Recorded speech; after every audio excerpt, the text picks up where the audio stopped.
speaks. So nakita ko na ang pagdating ng tulong nung ang distress, nang ang pagdurusa ay dumating na sa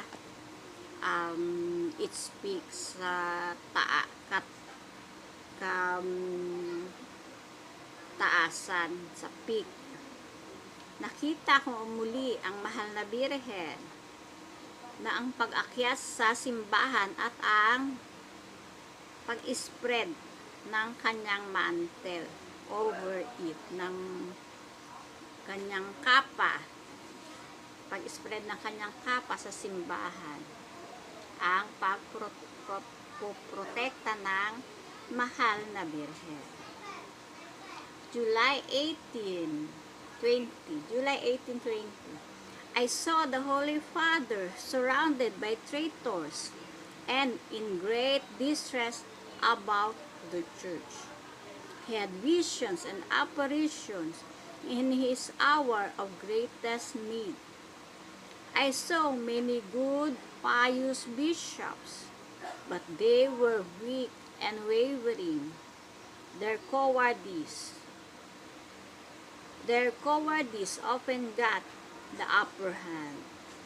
Then I saw darkness spreading around the people, no longer seeking the true church. Nakita ko ang Holy Father na napapaligiran ng mga traitors at nasa malaking distress, nasa malaking pagdurusa about the church,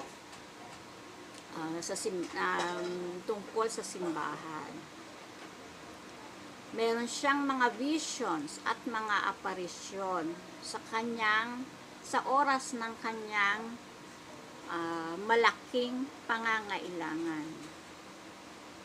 Nakita ko ang maraming mga good na bishop, mabubuting bishop, ngunit sila ay mahina at wavering. Ang kanilang kaduwagan ay often got the upper hand.